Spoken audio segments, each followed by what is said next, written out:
Yeah. Nobody you can count on every night, but once in a while. It's like the Toby Keith country song, Spiels. Not as good as I once was, but I was good once as I ever was. Luther Muhammad on Sunday. Getting it done for the Buckeyes. Season high 22 points. He's had his ups and downs with his three-point shooting. Yesterday was up. Well, a couple things. First of all, the complete game that he played, not only on offense, but obviously he has the luxury of missing shots because he's so good defensively that Coach Holtman's not going to take him out of there just because what he does on the defensive end. Yeah. And he's long, he plays with great effort. The most interesting part of that, and we talked about Caleb Wesson, he looked interested yesterday. Yes, he did. He looked interested, and he looked interested early. And he was aggressive early. Nobody wants to get embarrassed 2 nights in a row. No, and so that was a great response. It's a great win for them. It was a great win to beat the number 7 team in the country and pretty much never looking back. I mean, there was times where Maryland was getting close, but the beautiful thing about it was Ohio State had an answer. And I learned a good coaching point that I can tell my daughter, who's at Bowling Green now, recovering from an ACL, but back training and shooting, not back playing, but getting closer. That on jump shots, it's with the legs. And I heard Raftery talking about when he was talking to Coach Holtman and Luther when he did have his 3-point struggles, wasn't using his legs on his jump shot, and he certainly looked like it yesterday. And so that's a good reminder. Square up to the basket and use your legs, and you're going to shoot the ball better. That seems to be fundamentals, and I'm always looking for coaching points in basketball, and I got that one, and I'm certainly going to share that with my daughter. But it was an exciting game. The atmosphere and the energy was there. The response by the team when Kyle Young turns his right ankle off an effort play. Of course, it's an effort play, and it's unfortunate for him. That didn't look like something that was going to be too serious. You know, ankles are funny things. Certain people respond to them quicker than other people. But I loved everything about that game. Everything about it. I sat there and watched the whole thing, and everything about it they were able to answer. Their good players played well. And when you put that type of effort together, you can beat the number 7 team in the country, and they did. Yeah, I think a couple of things. Quiet games as you watch it from C.J. Walker and Andre Wesson, but they combined for 24. They each had 12. I think Dwayne Washington's changed kind of who he is in the middle of the year. He was a spot-up catch-and-shoot guy beginning of the year. I was like, you got to be kidding me when they said they were going to make Dwayne Washington a point guard, and I'm like, oh, that's not going to go well. He made a tremendous – he's very good driving to the basket. Yeah. He made a tremendous play late in the half where he drove in there and scored left-handed over somebody. Yeah. They made their free throws. You got to do that. They were 17 of 18 from the line in the second half. I wouldn't have counted on that. And you were right. They responded. It was a tie game when Kyle Young went out. Yeah. And then they bolted away, started the second half strong, got the lead, held on to it. So a lot of things to like about this one. Well, Dwayne Washington is really the only one that consistently can go to the hole. Yeah, he can go get his own shot. Create his own shot. I mean, Andre Wesson can a little bit. But CJ once in a while. Once in a while, those guys. But I'm talking about consistently. And the reason why is because Dwayne Washington, in my opinion, is he's a respected 3-point shooter. So when you have two things to worry about as a defender, it certainly is to an advantage. But he can handle with both right and left equally, and he's got a nice little burst. And I think he seems more comfortable at point guard than he does as a spot-up guard to me. I think he just likes having the ball in his hand so he can go get a shot when he wants to. You need that guy. You need a guy on a team who's not afraid to go shoot it. And he's not afraid to go shoot it. Good for him. Caleb Wesson, 15 points, 9 rebounds. He outplayed Jalen Smith of Maryland, which is not easy to do. Jalen Smith came into the game with 9 consecutive double-doubles, a big reason why Maryland had won 9 in a row, and he limited Jalen Smith to 8 points and 7 rebounds. What was a player for Ohio State that we used to have fun with that every time he got the ball, he shot it? Every single time. It was about 10 years ago, maybe. You have to Tony Stockman, probably. No. If I hear his name, I thought he was a left-hander. It wasn't. Oh, shoot. If I hear his name, but I remember every time he got the ball, we were doing it. We were working on the fan together the first go around. I'll have to check the rosters. And see. I just got to know who that was because every time he got it, it was going up, man. No matter what. I mean, I don't know who that would be. Justin Orange is that guy, but they need him to be that guy. D'Angelo Russell was that guy, but they needed him to be that guy. So good win for them. They play at Nebraska on Thursday. They won't have Kyle Young. They're saying high ankle sprain. That scares me because that's typically a 3 to 4 week injury. I don't know if they can beat Michigan Sunday without Kyle Young. Yeah, I then my definition of a high ankle sprain is different than theirs. A high ankle sprain, from my definition and from the trainers and doctors that I worked with over the years, is when your ankle goes in. Mm-hmm. His ankle rolled out. It did. It didn't look to me like it was anything other than what most basketball players have suffered. I've had those. You land on the other guy's foot and your foot goes out. So and it hurt like crazy. Well, we'll see. We'll see how he responds. And they have excellent trainers over there, and obviously they get the best medical attention afforded to these guys. And so hopefully his response and recovery will be quick, because they need him, because he's a guy that every team needs and everybody wants. That's that guy. 2 points of semi-controversy or disagreement in the game. First concerning Caleb Wesson, who Mark Turgeon of Maryland did not think was within the framework of the rules yesterday on how physical he played. You'll hear Turgeon's comments, and then you'll hear Chris Holtmann right on the heels of that. Well, I'll play Turgeon, and then I'll play a longer Holtmann cut, and we'll come back and talk about Turgeon first.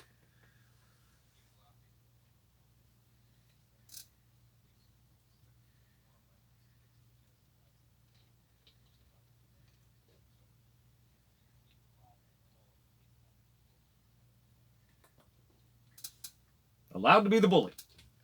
What do I always say? That what's the responsibility of a coach and a player going into a game? Recognize how the game is being called, then take advantage. Correct. Or pull back from how it's being called. And I do want to make another thing, some hidden things that Caleb Wesson did well. Was able to clear out guys and use his body and screen as they went past the defender, or just clear out guys or get in the way of guys. And I think there were times where maybe he could have been called for that, but once he wasn't. And so those are like assists for me. That's right. It's the same thing as an assist. So, and he used his big body and he was physical. And when he plays like that, he's very effective. But of course, you have to have an advantageous officiating crew, in a sense of that they're letting them play physical. That they're not calling ticky-tack stuff. Look, I'll say this for Mark Turgeon. He's a tremendous coach, and he does a tremendous job at Maryland. Jalen Smith is a much different kind of player than Caleb Wesson, and I dare say if Mark Turgeon had a Caleb Wesson, he'd play him in the low post and encourage him to bang. I actually think, now, I don't mean it's a good thing Kyle Young got hurt. The only good thing about Kyle Young getting hurt was it forced Caleb Wesson to go down in the post. Because a lot of times when Kyle Young's out there, Caleb Wesson's out roaming around the three-point line. And I hate him out there. Yeah. You know, if he's on a pick and pop, great. But I want him in the low post because that's where he's really good as a college player. Yes, I get you want to prove to the NBA you can shoot threes. I don't care if you can shoot threes all the time as a college player. Right. We don't need that. We need you in the post. And Young being out put him in the post. And Turgeon would have him in the post and have him doing exactly what he's doing for Ohio State if he played for Maryland, because Turgeon's a really good coach, and you put your players in position to be successful for themselves and for their team. And and the other thing was he was aggressive on the boards too. And we said we can't count on Caleb Wesson for 16 or 15 and 10, I believe my quote was. 15 and you never know. And what do you have? 16 or 18? He had 15 and 15 and 9. 15 and which 9. That's kind of like same thing. Best case scenario. Yeah. You can't count on him for 20 and 12. No. You can't. You can count on Jalen Smith for that, except Caleb Wesson played him really well. So, all right. So Turgeon makes the comments about Caleb being a bully, and then Chris Holtmann comes in, and Rob Aller says, hey, Rob was doing his column on Caleb, and he said, was it a good thing that when Caleb is a bully and, he's been described as a bully, he didn't tell him who right away, and so Holtmann was like, who says he's a bully? So then you'll hear the interchange here with Rob and I letting Holtmann know that it was Mark Turgeon, and then you'll hear Holtmann's comments, which he's not all that wild about the description.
Yes, I don't disagree with that. I think teams do play physical with him, and you can get away with more. Wilt Chamberlain famously said, nobody likes Goliath. So they beat Caleb up, and when Caleb touches him, heard that. Yeah, Wilt said, nobody roots for Goliath. And, so you touch Caleb, you can get away with it, and when Caleb touches you, whoa, away I go, flying across the arena. Also, nobody roots for, like, in Jack and the Beanstalk. Nobody roots for the Giant. Nobody. Why is everybody Giant? Everybody has Giant prejudiced. I don't know. Nobody rooted for Andre the Giant. Nobody. I mean, well, I don't know. Wasn't he a good guy, Andre the Giant? Did he turn? You do a heel turn from bad to good, or good to bad? He's a heel most of his career. I think he was. All right. Well, yesterday, Anthony Cowan, as mentioned, their leading scorer, struggled with Luther Muhammad covering him. He got off only 4 shots. Only one went in. The one that went in, with 3:54 to play, resulted in Anthony Cowan hitting the floor because Caleb Wesson hit him after the shot. There's no doubt Caleb Wesson contacted Anthony Cowan after the shot. Wasn't called. And I don't know if they saw it and thought, well, it's after the shot. It's not that big. It didn't affect the shot. So they just let it go. They were letting a lot of things go. Or if they missed it. I don't know. But Mark Turgeon was not happy because Cowan, when he went down, was frustrated and he kicked the air. Okay? Mm-hmm. It's fortunate he kicked the air and not Caleb Wesson in the head, or he'd be sitting 3 games. I wouldn't be surprised if he gets a game for kicking at the air. I don't know the rules. If you kick air and you Yeah, I don't know. So here's Mark Turgeon, who was pedaling quickly to try to keep Anthony Cowan from being suspended from the next game that Maryland plays. So here's what happened. Okay? Anthony went and shot a left. Somehow he ends up on the ground. So he ended up on my side. Right? So no call. A little frustrated. I know the angle they showed looks like Anthony's trying to kick him. He's not trying to kick him. He's looking right at the referee and saying, call him out. He's frustrated. Shouldn't have done it. He did it. Referee said they had to call it. So it looks like intent. Kicking at the head of Anthony. And kicking a 7-foot. He was looking right at the referee. So we can take all that out of the way that he was trying to kick the flag. He wasn't. Right? He was frustrated. He got tackled on the leg.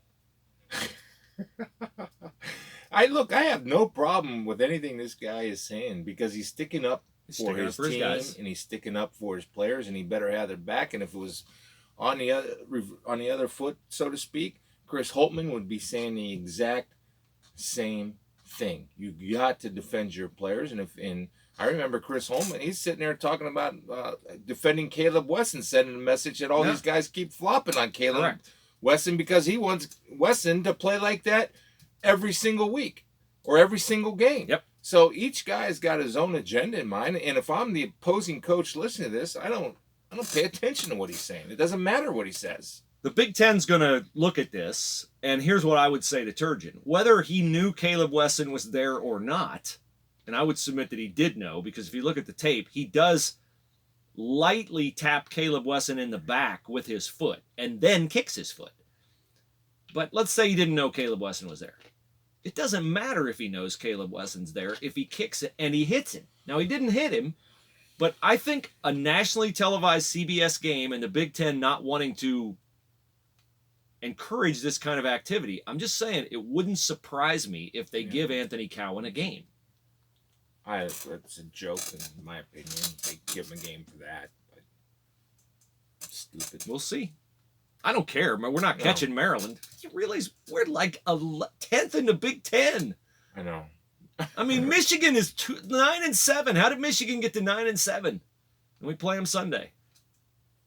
I don't know. But our net rating is really good. So I don't know if we're going to be seated ahead of Rutgers, Michigan, all these other teams in the NCAA tournament. Not in the Big Ten tournament. That's the beauty of basketball. Yeah. You have like 2 championships. And in football, you don't. You have 3 in regular season, Big Ten tournament, and NCAA tournament. So, you have 3 shots. Cardale Jones' 3rd shot yesterday at an XFL game. He struggled. 13 of 26, 103 yards, 4 interceptions. Well, last week we were making a couple $1 million as a backup. This week, be happy you're in the XFL. That's the ebbs and flows of being a professional athlete. Would a Columbus team in the XFL be popular, or would it be a 1 week, 1 season wonder? Is a Columbus team in the XFL sustainable? No. Didn't we try that? Ohio Glory? Well, we tried it with the Glory in Ohio Stadium. Here's the dynamic that's at play. We have Crew Stadium now, which we didn't have then. Crew Stadium, you've been to Crew Stadium, right? Sometime in your illustrious long life? Mopre Stadium. Mopre Stadium. Thank you. I'm sorry, Mopre. Yeah. We'll get to Chris Holtman's awkward sponsor moment in a moment. But that would be a great place to watch a football game, Awesome. wouldn't it? They've had high school football. They have, yes. But now we're going to have something downtown, Edwards Development Stadium or Orthopedic One Stadium or whatever it is downtown. And Crew Stadium's going to be sitting there. Now, I know they're going to refurbish it and turn it into something, but I would think they could still use it as a venue for high school football and all that. What if that became the home of the Columbus Cobras XFL team? Columbus Commandos. Wasn't that the women's team? What was the women's team? The Columbus Comets. Okay. You remember when Riccardotti returned? You remember when Mike Riccardotti returned a kickoff? Or was going to return a kickoff? Yes. Mike should talk about this on the Fan. Mike was going to he made Mike type comments about the Comets on the air, and the Comets are like, okay, we'll bring it, big fella. And to be fair, you weren't egging him on at all, were you? No, I wasn't. Far be it from you. I wasn't instigating or saying my own probably comments. Football. Which now would be, I can only imagine, that was probably what, like, I would have been fired 12 years ago. Whatever you and Mike said then. Yeah, I would. Yeah. I have feelings about women in football. That's just my feelings. Stop right there. Okay, it's so a podcast. Okay, who's going to fire me? Stop right there. All no. Right. So anyway, Mike says Mike takes the challenge. He's going to return the opening kickoff at the arena game against the Comets in Nationwide Arena. Yeah. And I went because I wanted to see this, and something goofy happened where they didn't kick it in play. Couldn't kick it to him. They couldn't kick they it to him. Time.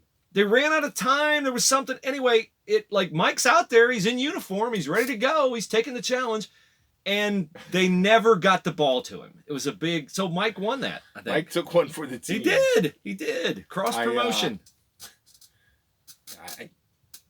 I need to stop. Yeah, you do. All right. So why'd you even bring it up? No. I just thought it was... I just remember Mike... I remember Mike okay. in his uniform, and I'm just like, that was so funny. Like, I can't believe he did that, but he did. He wouldn't do that now, I guarantee you. In protecting my interest, I do think that there's a place in the coaching world for females, as we saw the young lady from the San Francisco 49ers. I spent about 45 minutes with the assistant D-line coach, Lori. Lori. I forgot her last name, but down in Tampa, and had a nice visit with her and her passion for football. So I'll leave it at that. Here is Luther Muhammad, not Luther after the game, but here's Chris Holtman on Luther Muhammad. Luther made about 42% of his threes through the first 9 games or so. Then he got to West Virginia, and like the rest of the Ohio State offense, he took like about a 10-game vacation. He has since, in his last 5 games now, shot it at about 40%. So I thought, well, let's ask Chris Holtman about Luther Muhammad and his 3-point shooting. And here is Chris Holtman lauding Luther, but probably getting himself into a little bit of a tight spot with one of the Buckeyes' official sponsors.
That's annoying. It is. Who's coughing? You? No. I don't know who that was. Somebody was coughing. Here at the Spielman and Hooley podcast, we would like our friends at Buffalo Wild Wings to know that if you want to pull out of a sponsorship where maybe one of your headline endorsers said something that your corporate people find objectionable, we have plenty of room for you on our sponsorship roster. And we do love Buffalo Wild Wings, including the special buy one, get one free boneless wing day. You know, the burger with the cheese curds is a personal favorite. It's amazing how many people have ears on that to listen. My first game with Fox, I happened to mention ESPN out of stupidity. Don't mention them; they don't exist. And right away, I mean, right in my ear immediately, got a call. Can't say that. Then one time when they have the Microsoft tablets, I called a tablet an iPad. Oh boy! Ring ring. I mean, in my ears, I'm making a point. Don't say that again. Well, here you see, I have Twitter up, and here's Holtman, and you see what's behind Holtman, a backdrop with what? James Cancer Hospital all over it. And every time Chris Holtman speaks, or Ryan Day speaks, I call him the keeper of the flask. I picture this as like a Bud Light commercial. Here's to you, keeper of the flask. You get the stainless steel James Cancer Hospital flask delivered to the podium. It's like this person comes out like they're carrying the Stanley Cup with white gloves. They come out every single time. The players are up there, Muhammad and Caleb, no flask. Here comes Chris Holtman. Here comes the flask. And Spiels is holding up his Diet Coke, which I purchased. So Diet Coke, if you would like for... Spiels is a big Diet Coke guy. I cannot do this podcast without my daily dose of Diet Coke. No, you too can do a podcast for free and actually lose money if you drink a daily Diet Coke.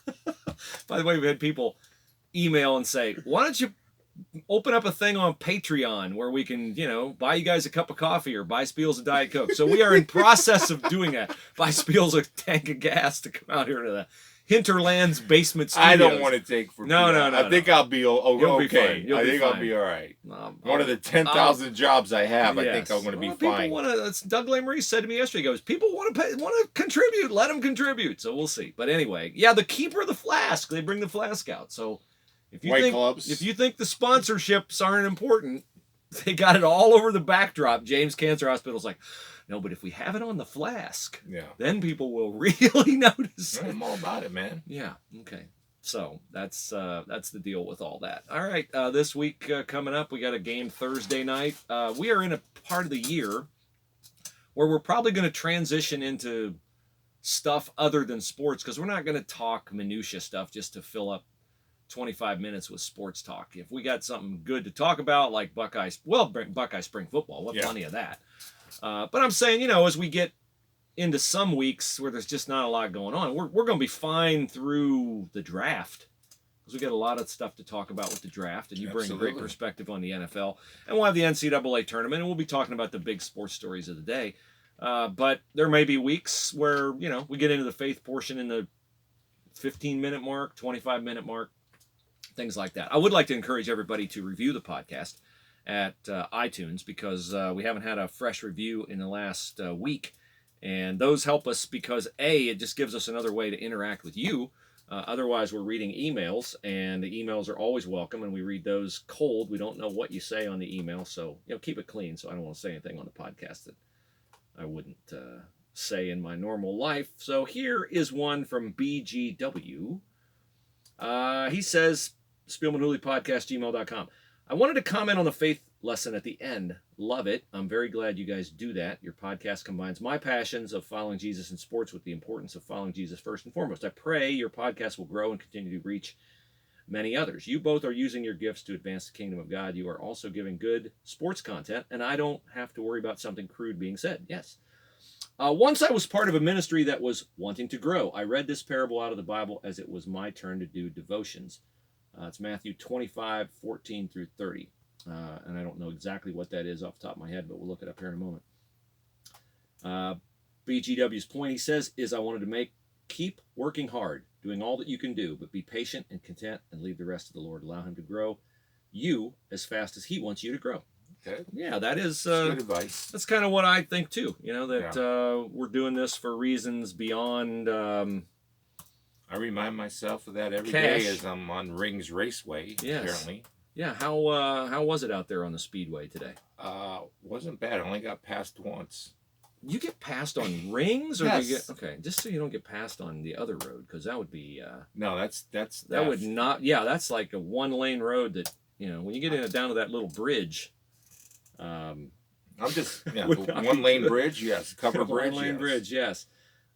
This is the parable of the guy who entrusted his servants with certain amounts of wealth, and one invested it, returned the same amount of wealth to 10 bags of gold. Another guy 5 bags. Another guy 1 bag, and the guy with the 1 bag was lazy and afraid of his master, and so he buried it, and he didn't even get interest on it.